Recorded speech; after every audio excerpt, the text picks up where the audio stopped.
दोस्तों, बाइबल इस बात को बताती है कि परमेश्वर यदि किसी बात से घृणा करता है, नफरत करता है, तो वो है घमंड।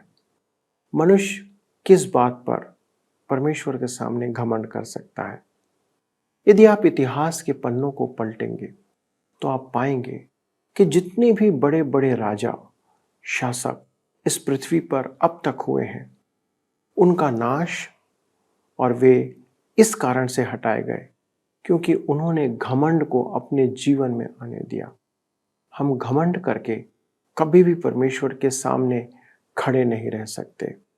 दोस्तों, इस अध्ययन के अंदर इसी बात पर बल दिया गया है कि कैसे अनेक राजाओं ने जो घमंड करते थे और जो नशा करते थे, उस नशे और घमंड के कारण उनका राज्य जाता रहा, उनकी सल्तनत दूसरों के अधीन हो गई और ये बड़े बड़े शासक अपने स्थान से हटा दिए गए, क्योंकि इन सब बातों का नियंत्रण कोई और नहीं, परमेश्वर करता है।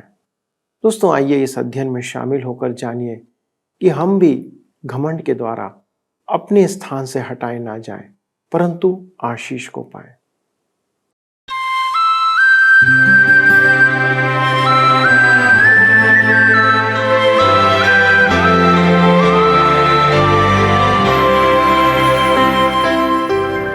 प्रिय मित्रों, आप सभी को प्रेम भरा नमस्कार। आशा करता हूं कि आप सभी स्वस्थ और सुरक्षित हैं तथा परमेश्वर के वचन में प्रतिदिन बढ़ रहे हैं। आपके फ़ोन जो हमें प्राप्त हो रहे हैं, उनके लिए आपको धन्यवाद देते हैं, क्योंकि उनके द्वारा हमें पता चलता है कि आप में से कितने लोग हमारे साथ जुड़े हैं और हमारी बातों को ध्यान से सुन रहे हैं। दोस्तों, हमें उसके द्वारा प्रोत्साहन भी मिलता है जब आप हमें फ़ोन करते हैं, SMS करते हैं।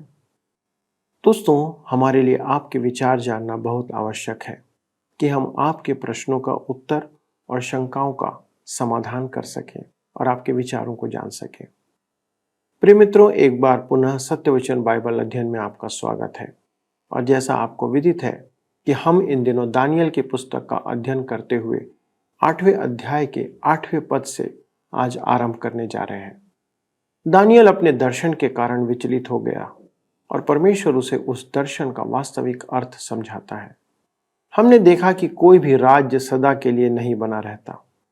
जितने भी बड़े से बड़े राज्य उदय हुए, कुछ समय के लिए रहे और फिर उनका समय समाप्त हो गया।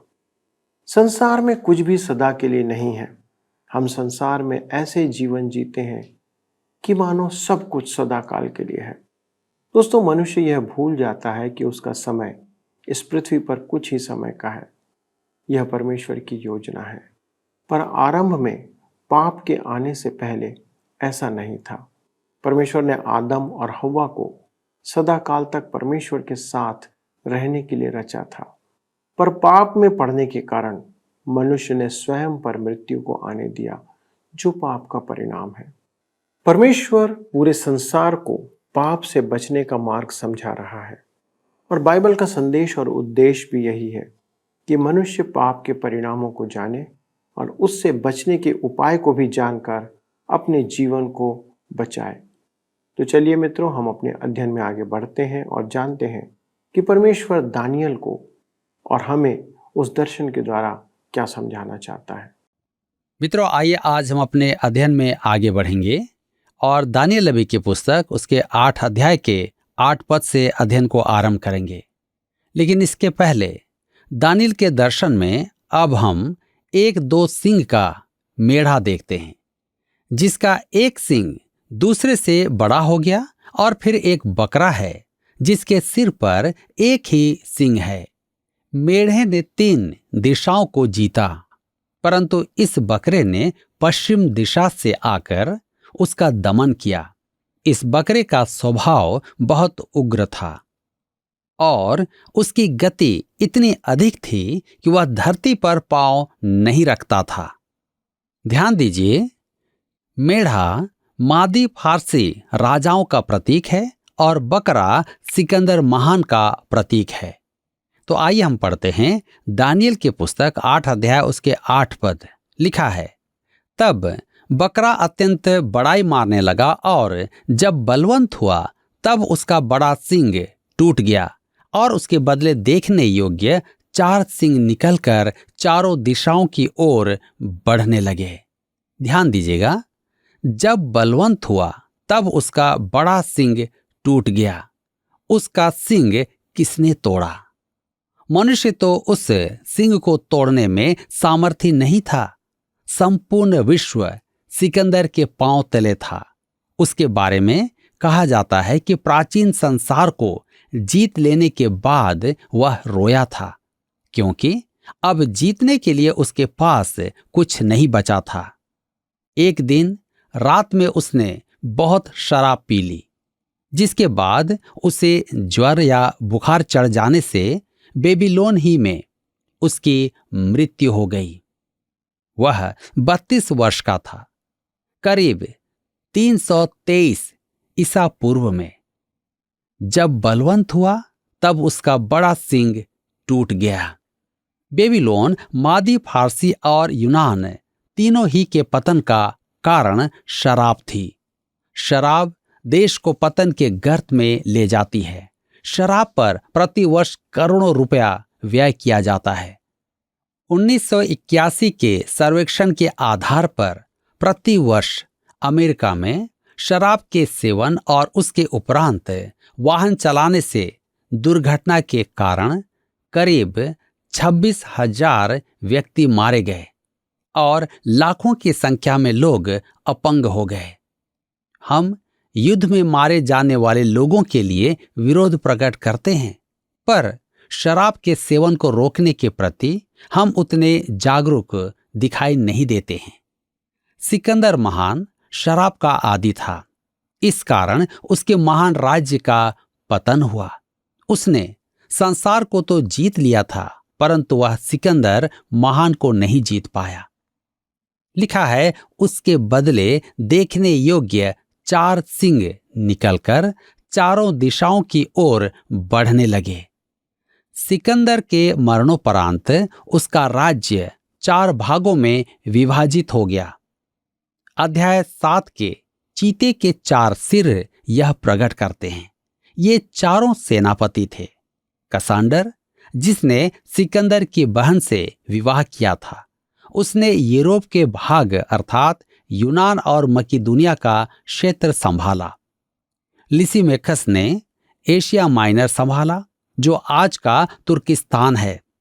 सेल्यूकस ने उसके राज्य का संपूर्ण पूर्वी प्रदेश संभाला, जो एशिया का भाग है, और टोलोमी ने मिस्र और उत्तरी अफ्रीका पर अधिकार किया। हम दानियल 8 उसके 9 पद में पढ़ते हैं, फिर इनमें से एक छोटा सा सिंह और निकला, जो दक्षिण, पूरब और शिरोमणि देश की ओर बहुत ही बढ़ गया। लिखा है, शिरोमणि देश अर्थात इस्राएल।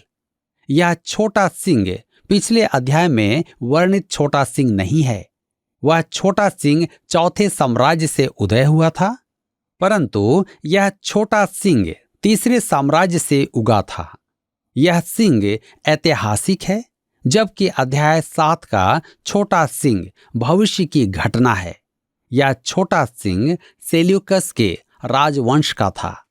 एंतियोखस महान का पुत्र, एंतियोखस चतुर्थ या पागल राजा, वह भी विक्षिप्त शासक था। एंतियोखस 175 ईसा पूर्व में सिंहासन पर बैठा और उसने यरूशलेम पर आक्रमण किया। उसने यहूदियों का सर्वनाश करने का प्रयास किया। इसी के राज्यकाल में मक्काबी पंथ का उदय हुआ था। उसने यरूशलेम के मंदिर के पवित्र स्थान में बृहस्पति की मूर्ति स्थापित करवाई थी। यह प्रथम घृणित वस्तु थी। उसने सब पवित्र पात्रों पर सूअर की चर्बी डलवा दी थी। दानियल की पुस्तक 8 उसके 10 पद में आगे लिखा है, वह स्वर्ग की सेना तक बढ़ गया और उसमें से और तारों में से भी कितनों को भूमि पर गिराकर रौंद डाला। इस पद का टीका बहुत कठिन है। मेरे विचार में एंतियोखस ने परमेश्वर को चुनौती दी और उसे यरूशलेम तथा मंदिर को जीतने की अनुमति मिल गई। इस युद्ध में अलौकिक शक्तियां भाग ले रही थीं, क्योंकि एंतियोखस के कुछ विजय अभियान आश्चर्यजनक हैं। यदि ये घटनाएं सच हैं तो निश्चय ही यह शैतानी शक्ति का प्रदर्शन था। दानियेल की पुस्तक 8:11 में आगे लिखा है, वरन वह उस सेना के प्रधान तक भी बढ़ गया और उसका नित्य होम बलि बंद कर दिया गया और उसका पवित्र वास स्थान गिरा दिया गया। एंतियोखस बृहस्पति का उपासक था और सोचता था कि वह उसका अवतार है। अतः वह अपने आप को प्रत्यक्ष परमेश्वर कहता था। हम दानियेल 8:12 में आगे पढ़ते हैं, और लोगों के अपराध के कारण नित्य होम बलि के साथ सेना भी उसके हाथ में कर दी गई और उस सिंह ने सच्चाई को मिट्टी में मिला दिया और वह काम करते करते सफल हो गया। यह परमेश्वर की इच्छा थी कि यह छोटा सिंह उभरे और समृद्धि पाए। दानियेल 8:13 में लिखा है, तब मैंने एक पवित्र जन को बोलते सुना। फिर एक और पवित्र जन ने उससे पहले बोलने वाले से पूछा, नित्य होम बलि और उजाड़ने वाले अपराध के विषय में जो कुछ दर्शन देखा गया वह कब तक फलता रहेगा? अर्थात पवित्र स्थान और सेना दोनों को रौंदा जाना कब तक होता रहेगा? ध्यान दीजिएगा, पवित्र जन मनुष्य के अतिरिक्त परमेश्वर का सृजित बुद्धि जीव, जिसे हम अलौकिक प्राणी कहते हैं। प्रसंगवश स्वर्गदूत हमें क्या कहते होंगे? उजाड़ने वाले अपराध अर्थात मंदिर को अशुद्ध करना। दानियेल 8:14 में लिखा है, तब उसने मुझसे कहा, जब तक सांझ और सवेरा 2300 बार ना हो तब तक वह होता रहेगा।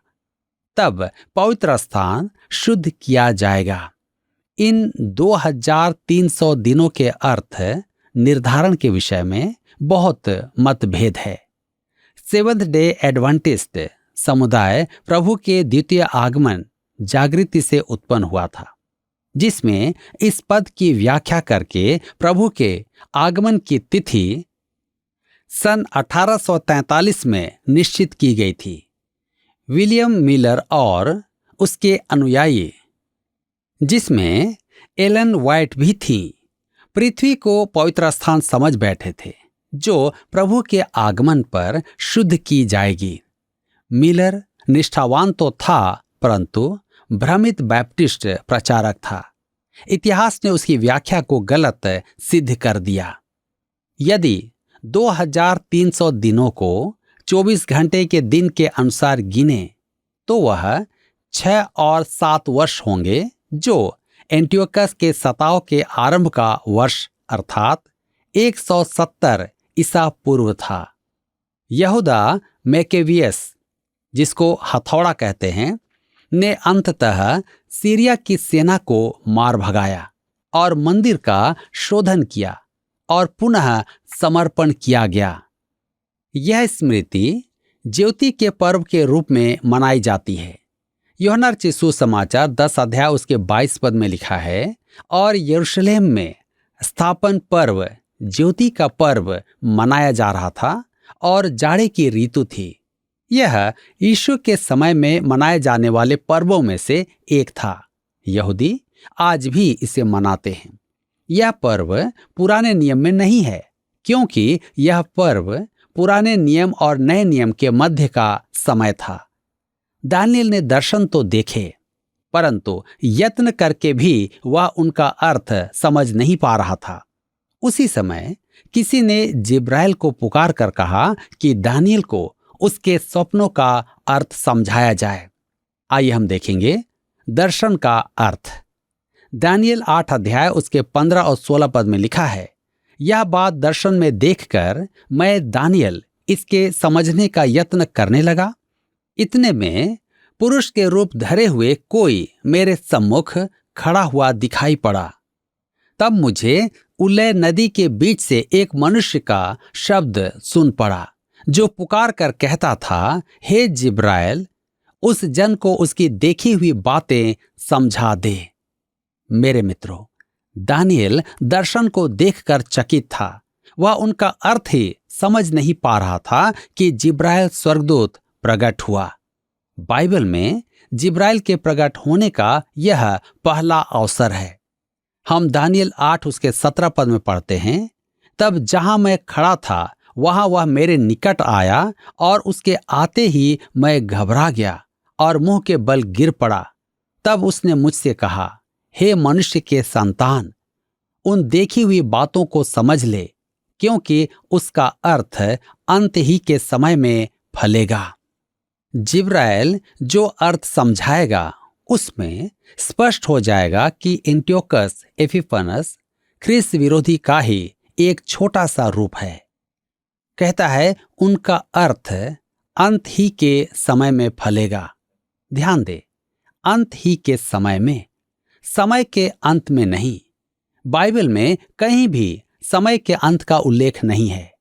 अंत ही का समय वह समय है जिसमें भविष्यवाणियां पूरी होंगी, और हमारे प्रभु यीशु ने उसे महाक्लेश का समय कहा है। वह मनुष्य ख्रिस्त विरोधी, पाप का पुरुष और अध्याय 7 का छोटा सिंह है। यह भविष्यवाणी दो मुखी है, निकट भविष्य और दूरस्थ भविष्य की। एंटियोकस तो मात्र छोटे सिंह का एक संकेत है जो अंत के समय में उभरेगा, अर्थात अन्य जातियों का समय पूरा होने पर। अंत समय की शब्दावलियों से यह स्पष्ट हो जाता है। हम दानियेल 8 के 18 में आगे पढ़ते हैं, जब वह मुझसे बातें कर रहा था तब मैं अपना मुंह भूमि की ओर किए हुए भारी नींद में पड़ा था, परंतु उसने मुझे छूकर सीधा खड़ा कर दिया। दानियेल के शरीर पर इस दर्शन का प्रभाव देखिए। दानियेल 8 के 19 में आगे लिखा है, तब उसने कहा, क्रोध भड़काने के अंत के दिनों में जो कुछ होगा वह मैं तुझे बताता हूं, क्योंकि अंत के ठहराए हुए समय में वह सब पूरा हो जाएगा। जिब्राइल एंटियोकस में स्थानीय पूर्ति को दर्शाते हुए अन्य जातियों के समय के अंत तक समझाता है। दानियेल 8 के 20 में आगे लिखा है, जो 2 सींग वाला मेढ़ा तूने देखा है उसका अर्थ मादियों और फारसियों के राज्य से है। मेरे मित्रों, यहां सब कुछ स्पष्ट है। हमें कल्पना करने की आवश्यकता नहीं है। मेढ़ा निश्चय ही मादी फारसी राजाओं का प्रतीक है। आइए हम आगे पढ़ेंगे। दानियेल 8 के 21 पद में लिखा है, और वह रुआर बकरा यूनान का राज्य है, और उसकी आंखों के बीच जो बड़ा सिंह निकला वह पहला राजा ठहरा। उग्र बकरा यूनान का राज्य है और वह बड़ा सिंह सिकंदर महान है। दानियेल 8 उसके 22 पद में लिखा है, वह सिंह जो टूट गया और उसके बदले जो 4 सिंह निकले। इसका अर्थ यह है कि उस जाति से 4 राज्य उदय होंगे, परंतु उनका बल उस पहले का सा ना होगा। दूसरे शब्दों में, किसी भी राज्य में वह शक्ति नहीं थी जो सिकंदर महान में थी। दानियेल 8 के 23 में हम पढ़ते हैं, उन राज्यों के अंत समय में जब अपराधी पूरा बल पकड़ेंगे, तब क्रूर दृष्टि वाला और पहली बुझने वाला एक राजा उठेगा। मेरे मित्रों, यह छोटा सिंह सीरिया पर राज कर रहे सेल्यूकस राजवंश का एंटियोकस एपिफेनिस था। इस पद की पर्याप्त व्याख्या और ऐतिहासिक तथ्यों से स्पष्ट है कि वह दुष्ट आत्मा ग्रस्त था। इस प्रकार वह भावी ख्रिस्त विरोधी की रूपरेखा भी है। मत्ती रचित सुसमाचार 24 अध्याय उसके 24 पद में प्रभु यीशु ने इसका उल्लेख किया था, क्योंकि झूठे मसीह और झूठे भविष्यद्वक्ता उठ खड़े होंगे और बड़े चिन्ह और अद्भुत काम दिखाएंगे कि यदि हो सके तो चुने हुओं को भी भरमा दें। दानियल 8 के 24 पद में हम आगे पढ़ते हैं, उसकी सामर्थ्य बड़ी होगी, परंतु उस पहले राजा किसी नहीं, और वह अद्भुत रीति से लोगों को नाश करेगा और सफल होकर काम करता जाएगा और सामर्थियों और पवित्र लोगों के समुदाय को नष्ट करेगा। ध्यान दीजिएगा, लिखा है पवित्र लोगों के समुदाय, अर्थात इस्राएल। एंटियोकस ने इस्राएलियों का जो नरसंहार किया वह विश्वास करने के परे था। वह हिटलर के समान ही पाशविक था, परंतु वह वास्तव में ख्रिस्त विरोधी की रूपरेखा में था, जिसके विषय में प्रकाशित वाक्य की पुस्तक 13 अध्याय उसके 7 पद में लिखा है, उसे यह अधिकार दिया गया कि पवित्र लोगों से लड़े और उन पर जय पाए, और उससे हर एक कुल और लोग और भाषा और जाति पर अधिकार दिया गया। हम दानियल 8 उसके 25 पद में आगे पढ़ते हैं, उसकी चतुराई के कारण उसका छल सफल होगा और वह मन में फूलकर निडर रहते हुए बहुत लोगों को नाश करेगा। वह सब हाकिमों के हाकिम के विरुद्ध भी खड़ा होगा, परंतु अंत को वह किसी के हाथ से बिना मार खाए टूट जाएगा। एंटियोकस आने वाले ख्रिस्त विरोधी का संकेत मात्र ही था। वह एंटियोकस द्वारा किए गए 4 कामों को करने में वह सीमा पार कर देगा। पहला है, चतुराई के कारण उसका छल सफल होगा। प्रकाशित वाक्य की पुस्तक 13 अध्याय उसके 17 पद में कहा गया है कि जिसके पास उस पशु का चिन्ह नहीं होगा वह क्रय विक्रय नहीं कर पाएगा। वह प्रतिशोध के साथ अर्थव्यवस्था को अपने नियंत्रण में रखेगा। दूसरा, वह मन में फूलकर। प्रकाशित वाक्य की पुस्तक 13 अध्याय के 5 पद में लिखा है कि उसे बड़े बोल बोलने और निंदा करने के लिए मुंह दिया गया। उसे 42 सप्ताह राज करने का अधिकार दिया जाएगा। तीसरा है, निडर रहते हुए बहुतों का नाश करेगा। वह मेमने का स्वांग करके आएगा और शेर की नाई जाएगा। प्रकाशित वाक्य 6 अध्याय में वह सफेद घोड़े पर सवार है।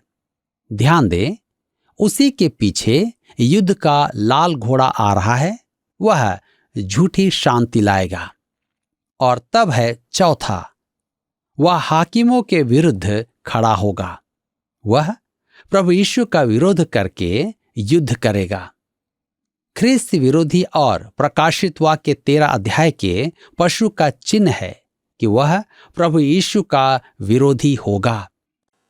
प्रिय मित्रों, आपने देखा कि सभी राज्यों का अंत उनके घमंड के कारण हुआ। जब परमेश्वर ने उन राज्यों और उनके राजाओं को प्रशासन दिया, उसने राज्य करने का अवसर दिया, तब उन्होंने उसका अनुचित लाभ उठाया। मनुष्य परमेश्वर के सामने किस बात का घमंड कर सकता है? किसी बात का नहीं। परमेश्वर चाहता है कि मनुष्य नम्र बने और अपने सृष्टिकर्ता का आदर करते हुए उसकी आज्ञाओं पर चलते रहे। उसके ऊपर परमेश्वर ने सभी मनुष्यों को विवेक दिया है, जो प्रकट करता है कि सही क्या है और गलत क्या है। हर एक व्यक्ति जानता है कि वह जो कर रहा है वह सही है या गलत है। हमारा विवेक हमें प्रकट कर देता है कि हमारा कार्य कैसा है, पर हम अपनी इच्छा को, अपने आवेश को और अपने स्वार्थ को विवेक से अधिक महत्व देते हैं। इन सभी राजाओं का पतन उनके घमंड और नशे की लत के कारण हुआ, और उनकी करनी का फल उनकी जनता ने भोगा, उनके परिवारों ने भोगा। राजाओं ने जो युद्ध अपने घमंड को पूरा करने के लिए किए, उसके कारण अनेक निर्दोष लोग मारे गए, अनेक परिवार बर्बाद हुए और लाखों बच्चे अनाथ हो गए। परमेश्वर सब कुछ देखता है मित्रों। आज भी अनेक देशों के शासक युद्ध को बढ़ावा दे रहे हैं और उसका कारण वे शांति बताते हैं। वे उसके द्वारा शांति लाना चाहते हैं। आप हिंसा से कभी भी अहिंसा प्राप्त नहीं कर सकते। दोस्तों, परमेश्वर ने हमें समय दिया है और साथ ही हमें विवेक भी दिया है कि हम उन दोनों का सही उपयोग करते हुए अपना समय व्यतीत करें।